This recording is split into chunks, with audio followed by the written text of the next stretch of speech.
Live आहोत आपण. या नमस्कार अक्षय. नमस्कार. हॅलो. 30-3 वाचन वसाच्या निमित्ताने आजचा ओपनिंग बॅट्समन अक्षय वाटवे आपल्या सोबत आहे. अक्षय, खूप मस्त मस्त झाला आज परफॉर्मन्स. थँक्यू. खूपच मस्त. Thank you so much. Thank you so much. काय काही तुझा आत्ताच्या ह्या 1990 बद्दल तू काय सांगशील? एकतर हे पुस्तक ज्यावेळेला प्रकाशित झालं होतं, माझ्या मते गेल्या वर्षी ऑगस्टच्या आसपास काहीतरी हे पुस्तक प्रकाशित झालं होतं आणि तेव्हाच हे पुस्तक हाती आलं होतं माझ्या. आणि तेव्हाही मी ते अगदी झपाटून 2-3 दिवस लागून वाचून संपवलं होतं. आणि ते खूप माझ्या हो, पण हावरटासारखं म्हणजे नेमकं सांगू का, की चॉकलेट जसं आपण हातात घेऊन पुरवून पुरवून खातो ना, तसं. हा.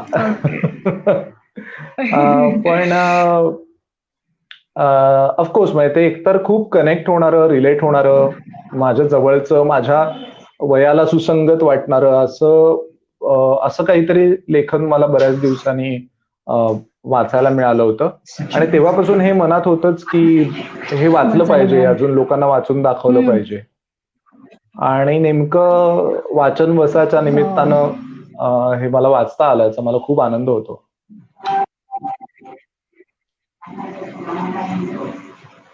हॅलो. हा, सो तेच म्हणजे छान वाटलं मला की हे वाचायचं होतं आणि ते शक्य झालं या निमित्ताने. नाहीतर वेगळ्या कुठल्या तरी ओकेजनला, वेगळ्या कुठल्या तरी ठिकाणी मी नक्कीच वाचून दाखवलं असतं यातले लेख. म्हणजे या निमित्तानं मला एक मुद्दा अजून सांगायला आवडेल की फक्त हाच लेख असं नाही, तर हे पूर्ण पुस्तक आणि त्यातले सगळेच लेख. अक्षय, आवाज ब्रेक होतोय तुझा.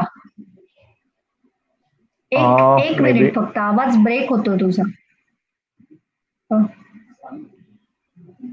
हॅलो. हॅलो. हॅलो. आता येतोय? हॅलो. हॅलो. आधी मध्ये जरा ब्रेक होतोय.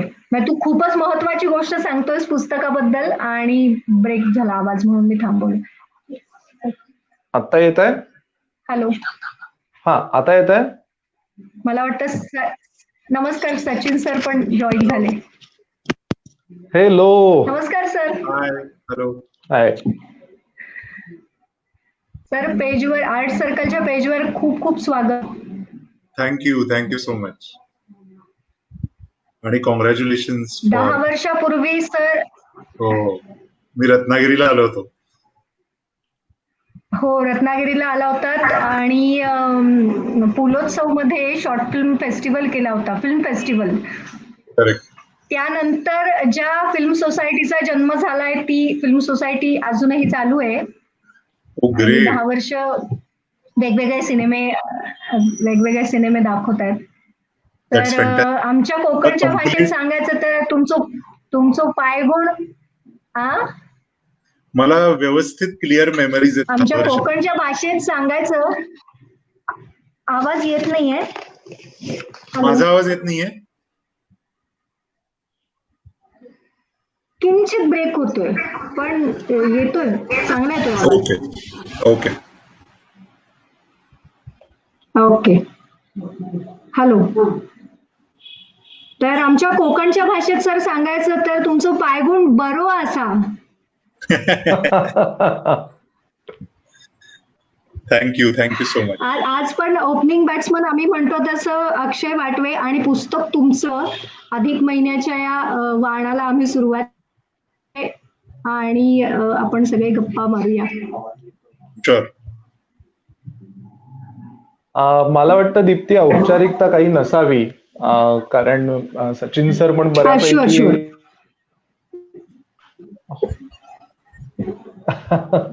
येस, त्यामुळे एकतर Sachin sir thank you so much की तू लिहिलं. त्यामुळे आमच्या विचारांमधला आणि आमच्या मांडणीमधला एक मोठा बोळा दूर झाला. तो अशा अर्थाने की अनेक जे काही एक बर्डन त्यांना कळलंय नेमकं. अनेक जी सांस्कृतिक बर्डन घेऊन आम्ही आतापर्यंत लहानाचे मोठे होत होते त्यातली बरीचशी बर्डन, त्यातली बरीचशी ओझी खांद्यावरची या लिखाणामुळे उतरायला मदत झाली. आलं तेव्हाच वाचलं होतं अर्थातच पुस्तक, आणि त्या अगोदर सिनेमा आणि नाटकांच्या निमित्ताने तुमचा परिचय झालाच होता. मला वाटतं आपण एखाद दुसऱ्या वेळेला कधीतरी भेटलोही असू पुण्यात, पण प्रत्यक्ष भेटण्यापेक्षा त्याच्या कामांमधून माणूस जेव्हा भेटतो तेव्हा तो अधिक भिडतो. तर तसं ह्या 1990 बाबतीत माझं झालंय. मग शब्दशः भारावलेली अवस्था आहे, पण ती फार त्यात अडकून बसायचं नाहीये मला. मला त्याच्या पुढे जाणं जास्ती पटतंय. मला एक या निमित्ताने खरंच विचारावं असं वाटतं की हा धीर कसा काय मिळाला एवढं सगळं, म्हणजे प्रोटेगनिस्ट असं नाही म्हणता येणार त्याला, पण एवढं सगळं मोकळेपणाने, स्पष्टपणे, काही ठिकाणी फटकळपणे हे कसं काय बुवा म्हणायला जमलं? ते सगळं लिखाण झालंय याचं कारण गेली 2 ते 3 वर्ष, काही वर्षांपूर्वी लोकसत्तासाठी आणि लोकमतसाठी कॉलम्स लिहितो, आणि त्या सगळ्या त्या लेखांमधले जेव्हा आम्ही पुस्तक करायचं ठरवलं रोहन प्रकाशनातर्फे, तेव्हा त्यांची सगळी संपादकीय टीम, त्यात अनुजा, नीता, प्रणव सखदेव आहेत, चंपानेरकर, दोघंही वडील आणि मुलगा, रोहन. सो आम्ही असं ठरवलं की त्या लेखांना ललित लेखाचं स्वरूप देण्याचं एक मोठं काम री एडिटिंग आणि री रायटिंगचं करायला हवं. मला असं वाटतं लिहिण्यामध्ये जर ऑनेस्टी आणि नसेल तर मग लिहिण्यात काही पॉइंट नाही. फक्त मला त्यातला वृत्तपत्रीय लिखाणाला जो एक रिॲक्शनरी आणि टेम्पररीनेस असतो, कारण ते त्यातली जी स्पॉन्टॅनिटीचा दुसरा धोका तात्पुरतेपणा पण असू शकतो. तो काढणं ही पुस्तक बनवण्यामागची मोठ्या प्रक्रियेचा भाग होता, आणि जवळजवळ वर्षभर त्या सगळ्या लेखांचं पुनर्लेखन चालू होतं. ते करताना मला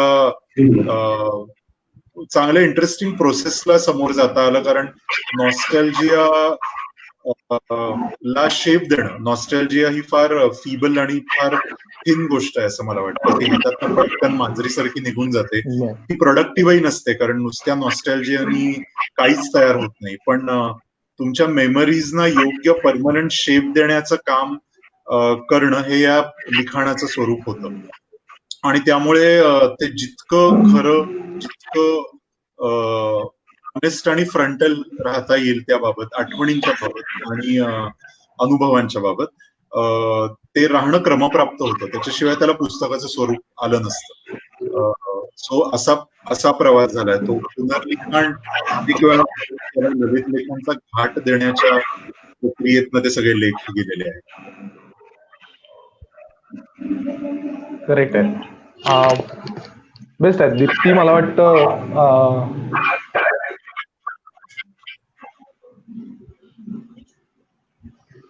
ओके. सो ही तर सगळी प्रोसेस झाली. मला महत्वाचं तेच पुन्हा एकदा विचारायचं होतं की या सगळ्यामध्ये जसं तुम्ही म्हणालात की ऑनेस्टी तर त्याच्यात आहेच, पण त्याच्यात एक धीर पण आहे, आणि धीर इतरांना तुम्ही दिलाय आणि तुम्ही दारिष्ट दाखवलंय. बरं. म्हणजे उदाहरणार्थ आजचा जो आम्ही लेख वाचला त्यात तुम्ही असं स्पष्टपणे एका ठिकाणी म्हटलंय की पुलं आणि वपूंच्या कडेवरती महाराष्ट्र बसलेला आहे. त्याचे मागचे पुढचे संदर्भ मी गाळलेले नाहीयेत, ते ऑलरेडी वाचनामध्ये आलेले आहेत, पण ते तसेच धरून जेव्हा आपण पुढे जातो तेव्हा आजही काही फारसं बदललेलं चित्र दिसत नाहीये. तर एकूणच मराठी लिखाणाबद्दलचं तुमचं मत तुम्ही या लेखात मांडलेलंच आहे, पण वाचनाबद्दलचं, मराठी वाचकांच्या वाचनाबद्दलचं तुम्हाला आलेले अनुभव किंवा तुमचं वाचन याच्याबद्दल काय सांगाल? मला असं वाटतं प्रत्येक माणूस आपापलं पोषण निर्माण करत असतो. त्यांनी काय खायचं, ते खाणं कसं बनवायचं, काय प्यायचं याची निवड तो करत असतो. तशीच मला असं वाटतं त्याची भावनिक आणि सांस्कृतिक भूक भागवायची जबाबदारी ही ज्याची त्याची असते. मला असं वाटतं प्रत्येक व्यक्तीला समाज म्हणून, समूहाला जसं आपण रिस्पेक्ट करायला हवं, त्याचप्रमाणे प्रत्येक व्यक्तीला त्याच्या बॅकग्राऊंड नुसार, त्याच्या जन्मापासून ती व्यक्ती कशी घडली आहे, त्यांच्या आजूबाजूला कुठली साधनं उपलब्ध होती, या सगळ्यावरती त्या माणसाच्या वाचनाची, म्युझिकची किंवा सिनेमाची आवड ठरत असते. मला असं वाटतं आपल्यामध्ये एक नैसर्गिक आळस असतो, जो माझ्यामध्येही आहे, आणि तो आळस हा आवडलेल्या गोष्टी पुन्हा पुन्हा रवंथ करण्याचा असतो, आणि त्यामुळे आपण नवे प्रदेश शोधायला, सांस्कृतिक भुकेचे असतील किंवा भावनिक भुकेचे सुद्धा नवीन प्रदेश शोधायला घाबरतो. तर ते जर आपण प्रत्येकाने तो आळस बाजूला सारला आणि आपण ते प्रदेश शोधायला सुरुवात केली, त्याला सुरुवातीला जर थोडं अनकम्फर्टेबल वाटलं, भाषेचा मुद्दा असू शकतो की काही वेळेला मला 16 वर्षाचा होईपर्यंत इंग्रजीत एक वाक्य सुद्धा धड बोलता येत नव्हतं आणि वाचता तर अजिबातच येत नव्हतं, पण मी डिक्शनरी मांडीवरती ठेवून एका बाजूला दुसऱ्या मांडीवर पुस्तक ठेवून हळूहळू हळूहळू वाचायला लागलो, आणि त्यामुळे तुमचा प्रदेश विस्तारला जातो. इतर भाषांमधनं इंग्रजीत आलेलं साहित्य वाचता येतं, इंग्रजी वाचता येतं. त्याचप्रमाणे मराठी आपल्या मातृभाषेत इतकं संपन्न साहित्य आहे असं आपण दरवेळी थेअरीमध्ये म्हणत असतो, पण आपण आपला प्रदेश ठराविक कवी आणि लेखकांपुरता मर्यादित केलेला असतो. त्याच्या पलीकडे प्रचंड मोठा तलाव आहे आणि त्या सगळ्यामध्ये पोहायला आपण शिकायला हवं. ती आपली सवय आपले काही मित्र तोडतात किंवा मला असं वाटतं की आपण किती भुकेलेलो आहोत आणि आपण किती एकटे आहोत याच्यावरती ती आस आणि ती तगमग अवलंबून असते, आणि ती ज्याची त्याची करायची असते. त्यामुळे ज्याचा त्याचा आदर करणं हे चांगलंच आहे, पण ते सोपं पण आहे. पण मला असं वाटतं तो आळस प्रत्येकाने सोडायला हवा, आपल्या सवयीचा आळस सोडायला. करेक्ट आहे, सवयीचा आळस सोडायला हवा हे तर आहेच. आणि आता एका तंत्रज्ञानाच्या काळात आपण आहोत, एका काय म्हणू, सगळं आपल्या on a top of finger किंवा टिप ऑफ फिंगर आहे असं जे म्हणतोय, त्याचाही खरं तर उपयोग करून घ्यायला जमायला हवा. पुन्हा तोच आहे, तुम्ही जो म्हणताय तोच मुद्दा आहे की सवयीचा आळस सोडायला जमायला हवा. या बाबतीत मला आर्ट सर्कल वाल्यांचा उल्लेख करायला आवडेल की त्यांनी सवयीचा आळस सोडा सिच्युएशनचा सुद्धा बाऊ न करता त्यांनी हा सगळा ही सगळी ऍक्टिव्हिटी आणि ही आत्ताची म्हणजे वाचन वसा ही तर आता नवं सुरू झालेलं. यापूर्वी त्यांनी उत्तम मुलाखती सुद्धा घेतल्या. मला वाटतं दीप्ती तू त्याच्याबद्दल अगदी 1-2 मिनिटात सांगायला हवंस. दीप्ती तू म्यूट आहेस, तू माईक ऑफ कर. हा हो. 2 मे पासून आम्ही प्रत्यक्ष कामाला सुरुवात केली. त्याच्या आधी तेत्सुको कोरियानागीचं तोत्तोचान नावाचं पुस्तक आहे, त्याचं अभिवाचन केलं होतं. आणि 2 मे पासून मग वेगवेगळे विषय घेऊन मुलाखतींच्या कार्यक्रमाला सुरुवात केली. त्यातला एक होता बीजा अंकुरे, जी लहान मुलं जी आहेत, ज्यांच्या करिअर वाटा वेगळ्या आहेत, अशी मुलं आणि मुलांचे आई बाबा, ती मुलं कशी घडली त्यांच्या प्रवासाबद्दल आई बाबांनी बोलायचं. रत्नागिरीमध्ये अशी अनेक माणसं आहेत जी काहीतरी भन्नाट कामं करतायत, त्याच्यासाठीचे कलंदर. आणि आता नवीन एक सिरीज सुरू केलेली आहे ती म्हणजे ढासपंथी. अशा अनेक संस्था आहेत. आय गेस दीप्तीच्या इथे काहीतरी नेटवर्कचा इश्यू आहे. हा, ती डिस्कनेक्ट झाली आहे. शी माइट बी इन अगेन. या तोपर्यंत मला जो आहेच कुतूहलाचा मुद्दा की मला वाटतं वास्तुपुरुष हा पहिला चित्रपट जिथून काम करायला सुरुवात झाली. दोघी पहिला. ओके. सुमित्रा भावे आणि सुनील सुक्तनकरांचा दोघी 94 साली. दोघी. ओके. आणि जो क्लॅपचा जो किस्सा पहिल्याच प्रकरणात आहे, पहिल्याच लेखात आहे, दोघीच्याच याचा आहे का? ओके. येस.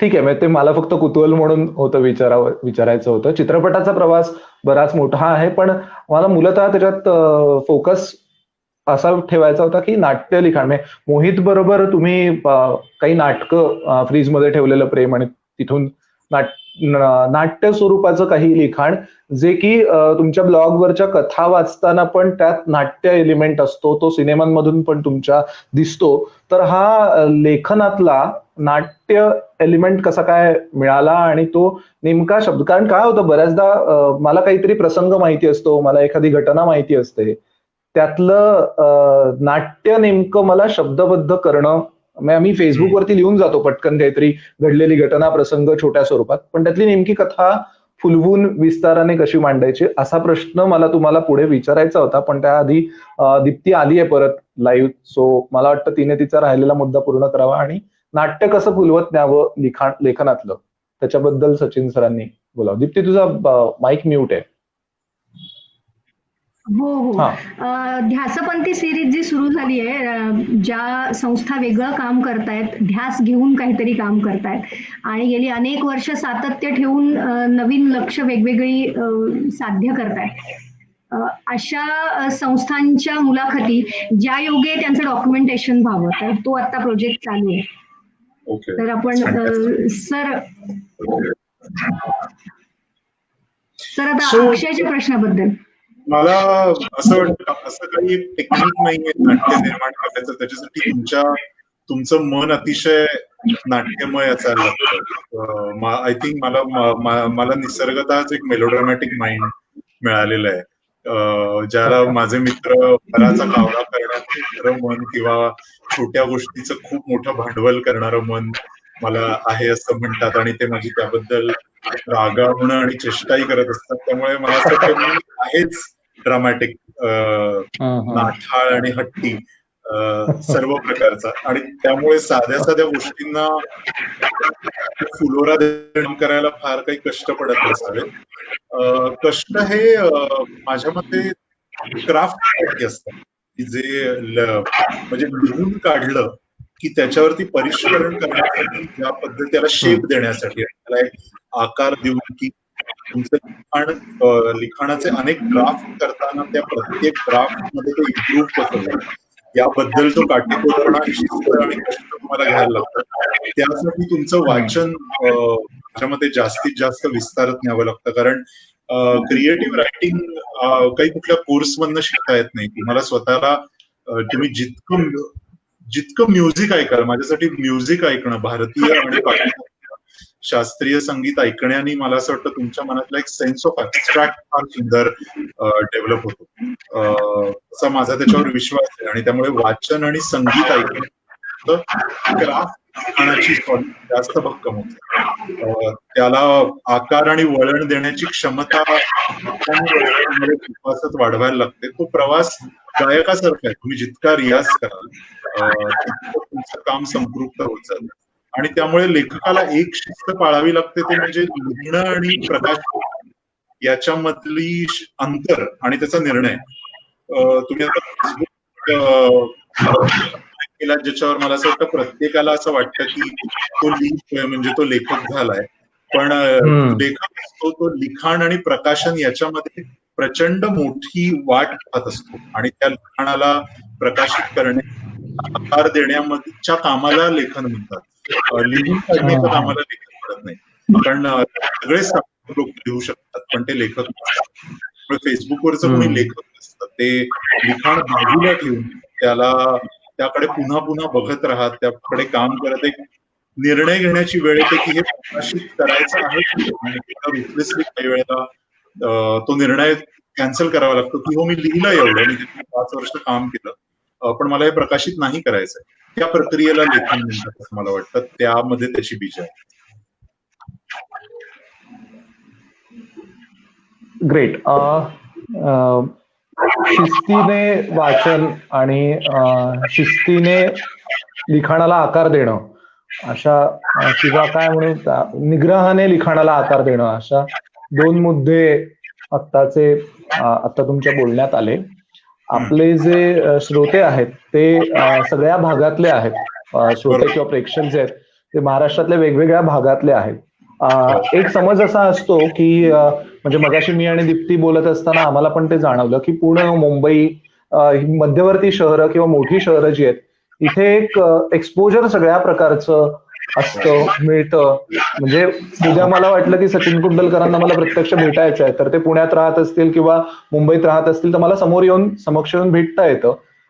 असं इतर लेखकांच्या बाबतीत पण होतं. तर ह्या सगळ्या एक्सपोजरमुळे निर्माण होणाऱ्या संधी आणि त्या तुलनेत उर्वरित महाराष्ट्रामध्ये जी गुणी माणसं असतात त्यांच्यासाठीच्या उपलब्ध संधी तर ह्या सगळ्यातून एक जो गंड तयार होतो मनामध्ये, की जो उर्वरित महाराष्ट्रातला मुलगा असेल तो पुण्या मुंबईपर्यंत पोचणं, किंवा नाटक करू इच्छित असेल तर तो सुदर्शनपर्यंत येणं, किंवा कुठेही म्हणजे पृथ्वीपर्यंत पोचणं, हे सगळे मार्गच माहिती नसतात. तर आता अनायासे सोशल मीडियाद्वारे आपण किंवा या माध्यमातून, आर्ट सर्कलच्या उपक्रमाच्या माध्यमातून आपण घराघरात पोहोचलोय आणि तिथे आता जॉग्राफिकल मर्यादा आपल्याला नाहीयेत.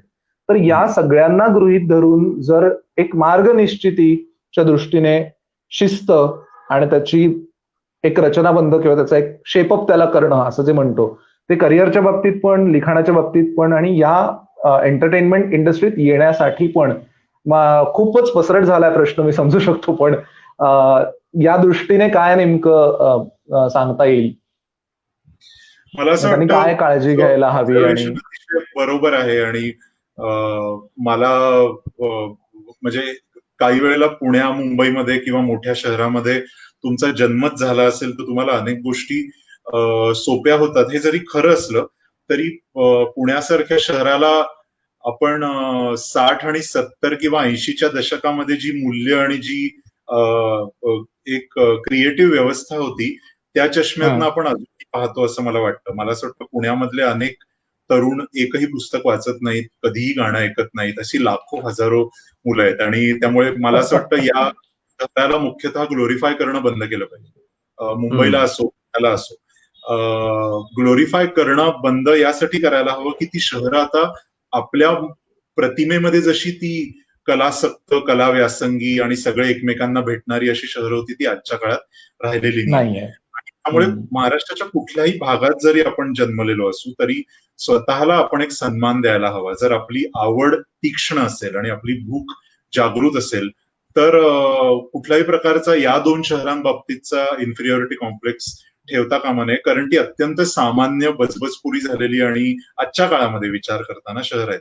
त्यामुळे भूतकाळाचं ओझं जर आपण आपल्या मनावरनं पहिलं बाजूला फेकलं आणि ज्येष्ठ व्यक्तींचा धाक जर बाजूला केला आणि एक अत्यंत उपयुक्त अनादर आपल्या मनामध्ये आपण जो जोपासला, जो आपल्या मित्रांनी किंवा आई वडिलांनी आपल्याला उपयुक्त अनादर जोपासायची जर सवय लावली तर मला असं वाटतं आपण जसा मासा अनेक वेळेला नदीतनं पोहत समुद्रात जातो किंवा समुद्रातनं उलटा पोहत नदीत येतो, मग तलावामध्ये जातो, तसं आपण आपली गरज, आपली भूक आणि आपल्या बुद्धीची वृद्धी करण्यासाठी आपल्याला फिरता येणं सहज शक्य आहे.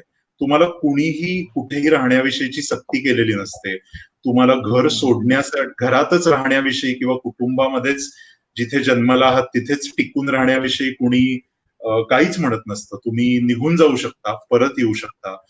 तुम्ही वेगवेगळ्या लोकांशी जर मोकळेपणाने बोललात तर अनेक माणसं तुम्हाला संवादासाठी उपलब्ध होतात. तर हे माझ्या मते पुन्हा मी त्याकडे येतो की आळस सोडून कष्ट करण्याच्या वृत्तीकडे आपण जायला हवं. कारण आणि त्याच्यासाठी तो गंड काढायला हवा मनातला, इन्फिरियरिटी कॉम्प्लेक्स. पुन्हा भूतकाळाचं ओझं फेकून द्यायला हवं आणि ज्येष्ठांना फार सिरियसली घेणं टाळायला हवं, ज्यांनी आपण आपल्या आयुष्याला चांगला शेप देऊ आणि आपल्याला हवं असलेली साधनं जी आहेत, आपल्याला हवे असलेले सिनेमे, आपल्याला हवी असलेली पुस्तकं, आपल्याला हवं असलेलं संगीत. इंटरनेट हा एक मोठा मार्ग झाला, त्यांनी आज सगळं मिळणं सोपं झालंय हे असं तुम्ही म्हणताय, पण त्याच्यामध्ये निवडायची जबाबदारी मात्र फार मोठी झाली, कारण खूप सारं अवेलेबल झाल्यामुळे नक्की काय चांगलं पाहायचं आहे याचा जो तो विवेक असतो तो जोपासायची ताकद सुद्धा आपण आपल्यामध्ये निर्माण करायला हवी. आणि चांगलं काय आणि वाईट काय, म्हणजे जंक काय आहे आणि सात्विक काय, याचा निर्णय आपला असायला हवा. तो इतर कुठल्या तरी लेखकाच्या आत्मचरित्रातनं घेतलेला नसावा.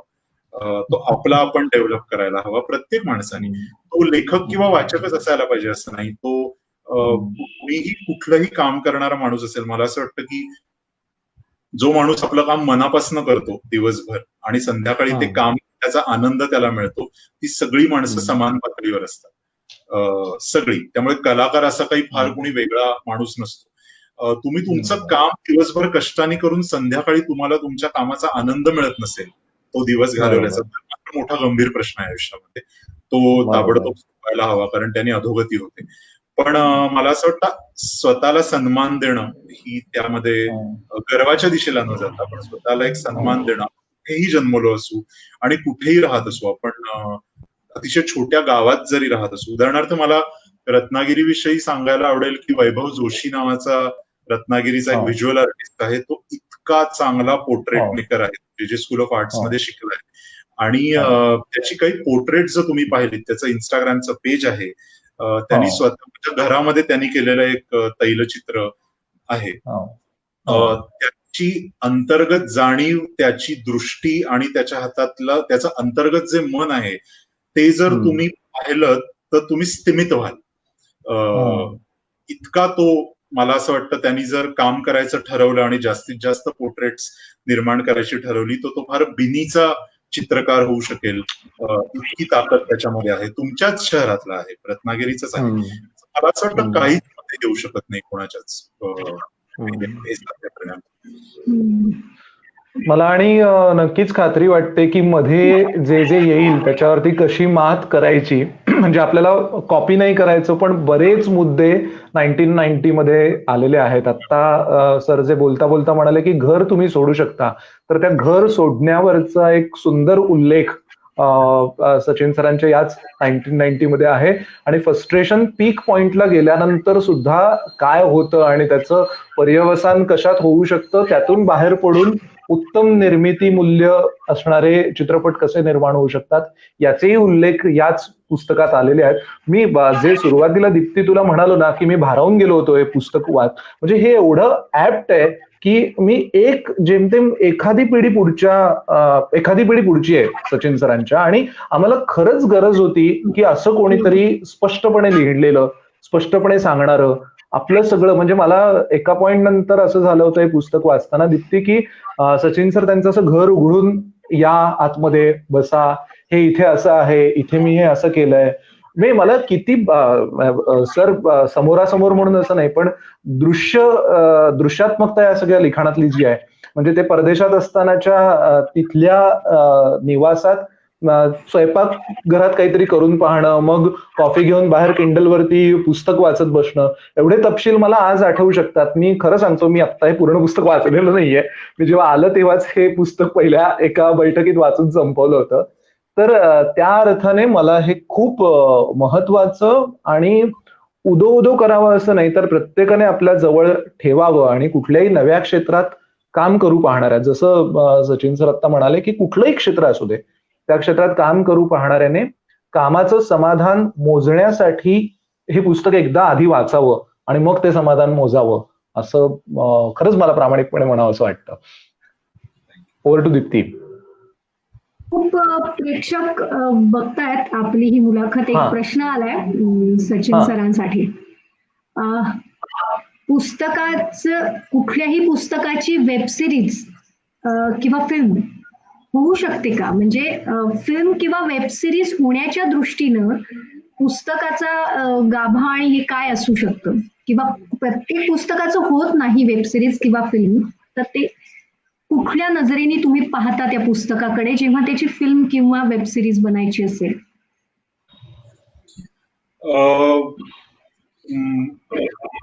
मला असं वाटतं मी आत्ता त्या प्रक्रियेतनं जातोय, कारण कोबाल्ट ब्लूची फिल्म बनते आहे आणि त्याची पटकथा ही मी लिहिली आणि त्याचं दिग्दर्शनही मी करतोय. तो माझ्यासाठी आता पुन्हा शिक्षणाचाच अनुभव आहे सगळा, कारण चित्रपटाची पटकथा आणि कुठल्याही प्रकारचं साहित्यिक भान असलेलं लिखाण या स्वतंत्र दोन देश आहेत, त्याचा एकमेकाशी काहीही संबंध नाही.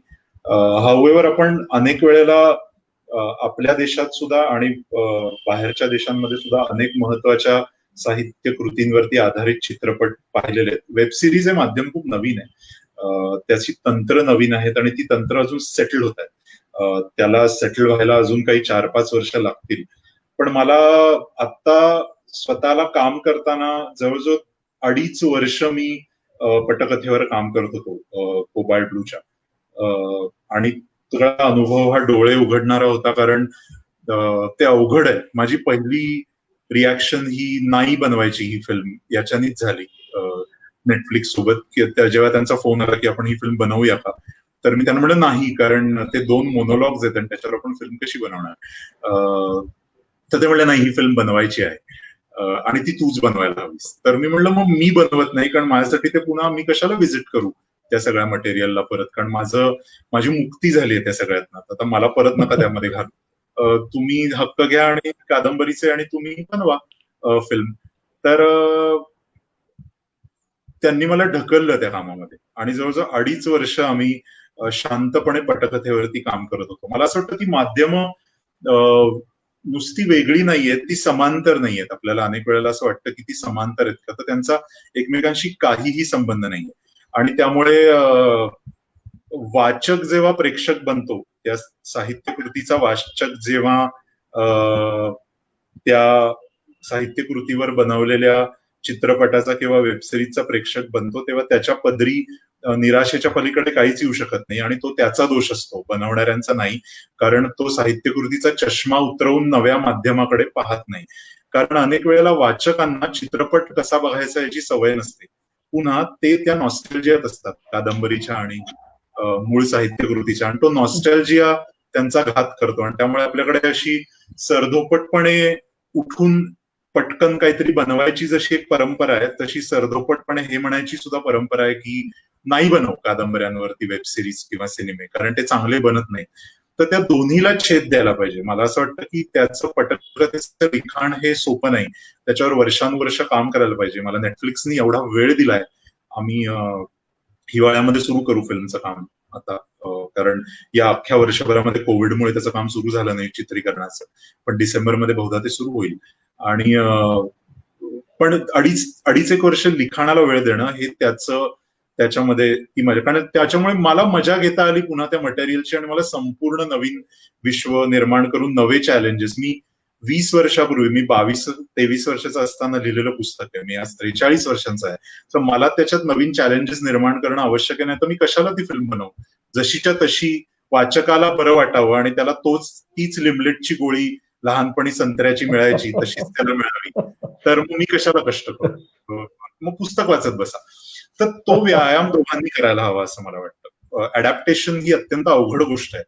काय निवडायचं अडॅप्टेशनला, तर ज्यामध्ये व्हिज्युअल शक्यता आहेत का मुख्य, आणि तुम्ही कॅमेऱ्याने लिखाणाची गरज आहे का, कॅमेरा गरजेचा आहे का, संवाद दुय्यम ठरू शकतात अशा गोष्टीच दृश्यात्मकतेकडे न्याव्यात, आणि कॅमेऱ्याने ती कथा सांगणं जर शक्य असेल तर त्याचं अडॅप्टेशन करावं. याच्या पलीकडे त्याला काही रूल नाहीये, आणि त्याची अनेक चांगली उदाहरणं मी पाहिलेली आहेत. पण मला स्वतःला त्या तिन्ही जागांवरती असण्याचा जसा ताण झाला तसा मला फार मजाही येते की असं कोणी केलं नाहीये. मी रेफरन्सेस शोधले, कुणाशी बोलू मी, की ज्यांनी आपल्याच कादंबरीची पटकथा लिहून त्याचा सिनेमा डिरेक्ट केलाय. तर असं कुणीही नाहीये. देर इज नो बडी. मला कुणाला सल्ला नाही घेता आला, मला कुणी रेडीमेड सोल्युशन्स दिली नाही. आणि तो चित्रपट झाल्यावर बघता येईल की ते कसं झालंय, यशस्वी झालंय का नाही, असा माझा स्वतःचा त्याबद्दलचा अनुभव आहे. ग्रेट.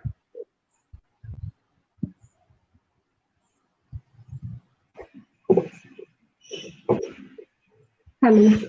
हा. येस. हॅलो.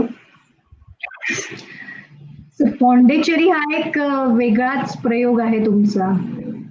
हो हो, येतंय मला. हॅलो. पॉंडेचेरी हा ही फिल्म एक वेगळाच प्रयोग आहे, आयफोन वरती शूट केलेला. तर त्या भन्नाट प्रयोगाबद्दल सांगा ना काय. मला एका ज्यामध्ये शहर एक पात्र तयार होईल, म्हणजे चित्रपटातल्या 2-3 महत्वाच्या पात्रांसोबत ते घडते कथा, ते पात्र, ते शहरच त्या चित्रपटाचं एक महत्वाचं पात्र येईल, आणि त्या शहराचे रंग, त्यातलं आर्किटेक्चर, त्यातली विविध माणसं यावी, तसा अनेक वर्ष एक प्रयोग करावा असं वाटत होतं. आणि त्यामुळे मी छोट्या कॅमेऱ्यावर कशी फिल्म बनवता येईल याच्या गेली अनेक वर्ष विचारामध्ये होतो. कमीत कमी साधनं वापरून छोट्या कॅमेऱ्यावरती आपल्याला इनव्हिजिबल होऊन त्या शहरामध्ये अदृश्य होऊन, कारण चित्रीकरणाचा तोटा असा असतो की एकदा तुम्ही नटांना घेऊन शहरामध्ये गेलात तर आम्ही नॉर्मली रस्ते पोलिसांच्या परवानगीने बंद करतो, रिकामे करतो, आणि त्या रस्त्यांवर खोटी वाहतूक, खोटी माणसं, एक्स्ट्रॉजची खोटी दुकानं, असं सगळं उभं करून शूट करतो. त्याने त्या सगळ्याला एक आर्टिफिशियालिटी येते, आणि त्यामुळे तुम्हाला कधीही खरं शहर हातामध्ये सापडत नाही. परदेशामध्ये होऊ शकतं, कारण परदेशामध्ये चित्रपट बनवण्याकडे एक काम म्हणून बघतात आणि लोक येऊन तुम्हाला झोंबत नाहीत, तुम्हाला त्रास देत नाहीत, तुमच्या कामात अडथळा आणत नाहीत. पण भारतीय लोकांचं चित्रपटातल्या नटांवर इतकं प्रचंड आत्मघातक प्रेम आहे, ज्यांनी आपण त्यांना गरजेपेक्षा जास्त मोठं करून ठेवलेलं आहे सगळ्या नटांना, की ते चित्रपटाचं चित्रीकरण होऊच देत नाही कुठल्याही रस्त्यांवरती. आणि सो मला असं काहीतरी हवं होतं की ज्याने चित्रीकरण इन्व्हिजिबल होऊन जाईल, कुणाला कळणारच नाही. तर मी पॉंडिचेरीमध्ये राहिलोय अनेक वेळेला आणि मला तिथली ती सगळी संस्कृती, मिश्र संस्कृती हे आवडतं. सो तेजस मोडक आणि आम्ही दोघं जण पटकथा लिहितो एकत्र. आम्ही त्या शहरात पुन्हा राहायला गेलो आणि आम्ही त्या शहरात घडणारी, रस्त्यांवर फिरणारी, कॉमन मार्केट्समध्ये घडणारी, इकडे तिकडे घडणारी एक संपूर्ण कथा 4 पात्रांची लिहून काढली. आणि मला असं वाटतं नवीन छोट्या कॅमेऱ्यांची ताकद आजमावायचा हा काळ होता, खिशातल्या कॅमेऱ्यांची. त्याच्याबरोबर जबाबदारी अशी होती की त्या कॅमेऱ्याची भाषा वेगळी आहे सिनेमाच्या मोठ्या कॅमेऱ्यापेक्षा. कुठलंही नवं स्वातंत्र्य तुमच्यावर दुप्पट जबाबदारी टाकतं आणि 1000 नवीन प्रश्न तयार करून येतं. त्यामुळे मला नवीन कॅमेराच्या इमेजेस लक्षात घेऊन चित्रपटाची पटकथा लिहायला मी परत त्यामुळे लिखाणाकडे येतोय की तुम्हाला कुठलंही दृश्य माध्यम निर्माण करायचं असलं तरी तुम्हाला लिखाणावर प्रचंड काम करायला लागतं. आणि त्यात सुद्धा 1-1.5 वर्ष गेली, कारण पॉंडिचेरीची पटकथा ही छोट्या कॅमेऱ्यासाठी लिहिलेली आहे. आम्ही मोठ्या कॅमेऱ्यासाठी जी स्क्रिप्ट लिहितो त्या दृष्टीने जर पॉंडिचेरी लिहिला असता तर तो कधीच त्या कॅमेऱ्यावर शूट करता आला नसता. त्यामुळे आम्हाला सगळ्यात जर काही एन्जॉय आलं तर त्या शहरात अनेक खेपा घालून, तिथे अनेक महिने राहून ती पटकथा तिथे लिहित बसणं, त्याच्यावर पुन्हा पुन्हा काम करणं. आणि मग आम्ही 15च लोक तिथे गेलो, नटांना धरून 15. आणि हल्ली अनेक समुद्रकाठच्या शहरांमध्ये ती लग्न करणारी जी जोडपी असतात ती लग्नाच्या आधी आपली हौसेनी फोटोशूट करून घेतात सिनेमाच्या पद्धतीने. तर पॉंडिचेरी त्यासाठी खूप प्रसिद्ध आहे, त्याला प्री वेडिंग शूट्स म्हणतात. Pre wedding shoots. त्यांची पॉंडिचेरीतली युनिट्स आमच्यापेक्षा मोठी होती, त्यामुळे कुणाला आम्ही शूटिंग करतोय असं वाटत नव्हतं. आणि त्यामुळे आम्ही फार गनिमी काव्यानी संपूर्ण चित्रपट तिथे महिन्याभरात शूट करून परत आलो. पण त्याच्यासाठी प्रोडक्शन मॅनेजमेंट, प्रोडक्शन डिझाईन आणि या सगळ्या वरती आम्हाला फार मूलभूत फरक आणि अभ्यास करावा लागला. आता तो सिनेमा तयार ऑलमोस्ट होत आलाय, संपलाय जवळजवळ. पण ती प्रक्रिया शिकवणारी होती संपूर्ण आणि त्याची मजा घेता आली. पण खिशातनं काढला कॅमेरा आणि केलं शूट असं नाही करता येत. त्यामुळे सिनेमाची भाषा ही फार गांभीर्याने घ्यायची गोष्ट आहे असं मला वाटतं. त्याला चित्रपटाची भाषा आणि मला स्वतःला युट्यूबचे व्हिडिओज खूप आवडतात, मला स्वतःला इंस्टाग्रामचे व्हिडिओज खूप आवडतात. पण ते करणं म्हणजे चित्रपट करणं नाही, त्या पुन्हा 2 स्वतंत्र गोष्टी आहेत. त्या दोन्हीची ताकद स्वतंत्र आहे, त्या दोन्ही ताकदी अप्रिसिएट करता यायला हव्यात. पण मी चित्रपट बनवतो, मी युट्यूबर नाहीये. मला व्हायला आवडेल कधीतरी युट्यूबर, ते मला मोल्ड करून शिकायला आवडेल, पण मी तसा नाहीये. त्यामुळे मला असं वाटलं त्या मेहनतीची मजा घेता आली, याचं फार बरं वाटतं. ग्रेट. सुदीप गुजराथी म्हणून आहेत प्रेक्षक आपले, त्यांनी विचारलंय पुढचं पुस्तक कधी येणार, वाट बघतायत लोक. पुढचं पुस्तक कधी येणार ते लिहून झालं की येईल, कारण मी म्हणलं तसं की मी जरी रोज लिहित असलो तरी मी प्रकाशन करायचा निर्णय हा फार काळजीपूर्वक घ्यायचं ठरवलेलं आहे. कारण आपल्या हातात असलेली माध्यमं, आपण लिहिलेली कथा कुठल्या दिशेला न्यायची, ती चित्रपटाच्या दिशेला न्यायची आहे का, ती कादंबरीच्या दिशेला न्यायची आहे का, ती कुठल्या दिशेला न्यायची आहे का, ती एका डॉक्युफिक्शन सारख्या ललित लेखाच्या दिशेला न्यायची आहे, याचा विचार करून त्याच्यावर काम करून ते काही वर्ष बाजूला ठेवावं या मताचा मी आता तयार झालोय. आणि ते तुम्हाला काही वर्षांनी जर महत्वाचं वाटलं तरच पब्लिश करावं, तर त्याला एक स्वरूप येतं. तुम्ही लिहिलं आणि त्याच्यासाठी ब्लॉग आहे, लिहिलं आणि अपलोड केलं यासाठी ब्लॉग आहे.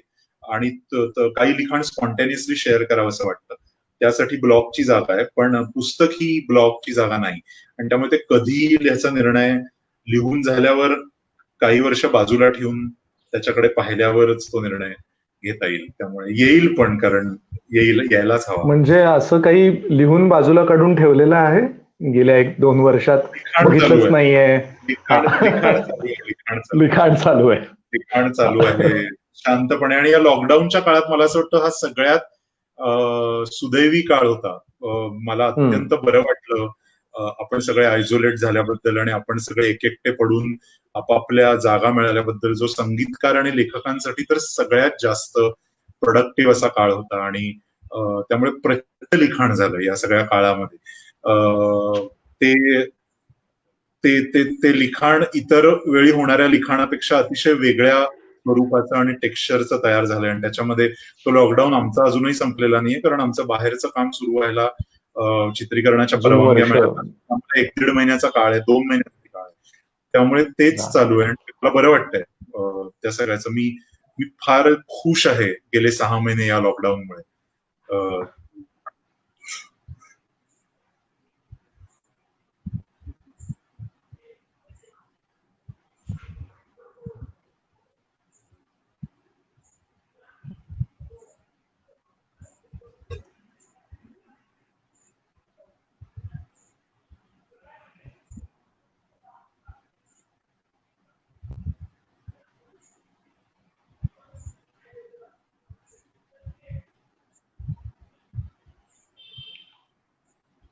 हा दीप्ती,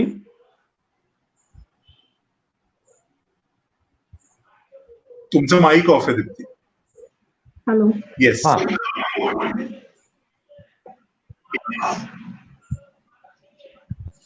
आवाज ब्रेक होतोय मला. नाही, येतोय ऐकू. आवाज ब्रेक होतोय मला. मला वाटतं रत्नागिरीतच पाऊस पण आहे दिवसभर. नेटवर्कचा पण इश्यू आहे. एखाद मिनिट. काही वाचकांचे आली दीप्ती. वाचकांचे काही प्रश्न असतील, श्रोत्यांचे काही प्रश्न असतील तर ते घेऊया.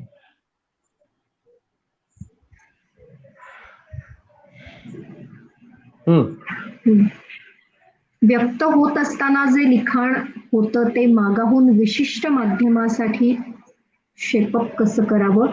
तरुण लेखक वर्गासाठी काय सांगाल? माध्यमांचा वापर फार सिरियसली करायला हवं असं जरी असलं तरी आता होताना दिसत नाही. त्याबद्दल तुम्हाला काय वाटतं? असे 2-3 माध्यम आणि तरुण लेखक वर्ग याच्यासाठी प्रश्न आहे. तरुण लेखकांना मला हे सांगायचं की मी पण तरुण आहे.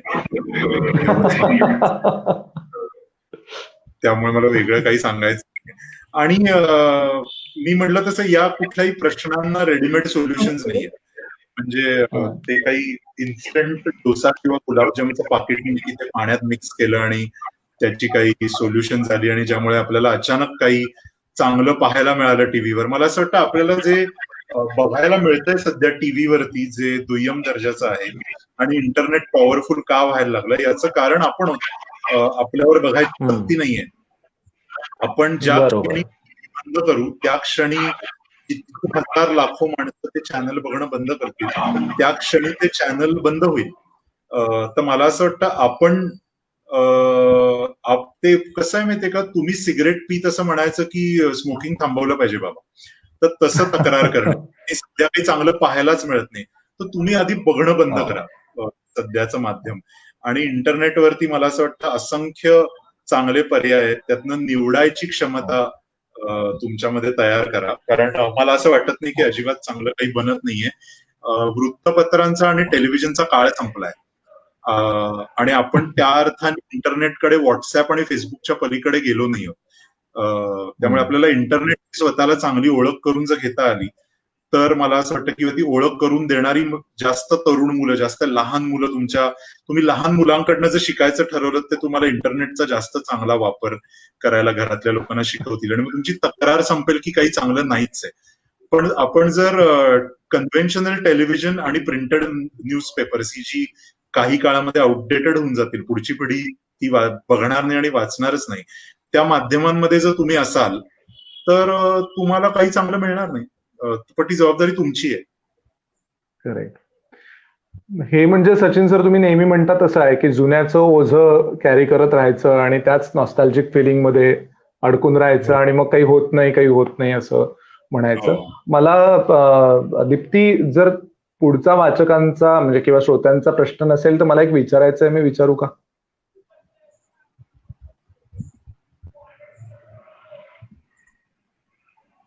हॅलो. हा, मी असं म्हणत होतो की मला तुमचे कमेंट्स आवाज मध्ये जर दोघांचे खूप कट होत आहे. आता येतोय ऐकू? मला अक्षय बोलतोय ते नाही ऐकू येत. ओके, येतंय ऐकू आता? मला येतं व्यवस्थित दोघांचंही ऐकू. हा, दीप्तीला काहीतरी लॅग येतोय का? दीप्ती, येतंय ऐकू? येतंय. आवाज कट होतोय मध्ये मध्ये. हा, थोडं लॅग येईल. मला असं म्हणायचं होतं की अजून श्रोत्यांचे किंवा वाचकांचे आपल्या जर प्रश्न असतील तर ते तू विचार. नाही, प्रश्न नाही आहे. हो, प्रश्न नाही आहेत, पण प्रतिक्रिया खूप छान आल्या. आणि Yes. एक प्रतिक्रिया अशी आलेली आहे की सचिन कुंडलकर सरांना ऐकणं हा खूप चांगला अनुभव आहे. आणि जो मी आणि अक्षय आम्ही दोघं जण घेतो आहोत, रसिक प्रेक्षक आपले घेत आहेत. हो. तर आज अर्धा तास लेखकाचा खास मध्ये खास वेळ दिल्याबद्दल सचिन सरांचे मी मनापासून आभार मानते आर्ट सर्कल तर्फे. आणि Pleasure. Thank you so much. Thank you so much. Thank you. Thank you Thank you. Thank you Sachin. या, बाय. येस, अक्षय तुझेही Yes. खूप आभार. Yes, thank you. धन्यवाद. आणि तुमच्या सगळ्यांचं पुन्हा एकदा कौतुक, अभिनंदन. आणि आमच्या सगळ्या श्रोत्यांचे, प्रेक्षकांचे सुद्धा मनपूर्वक आभार. तांत्रिक अडचणीबद्दल दिलगिरी. Yes, thank you. खरंय. खूप दिलगिरी. बाय.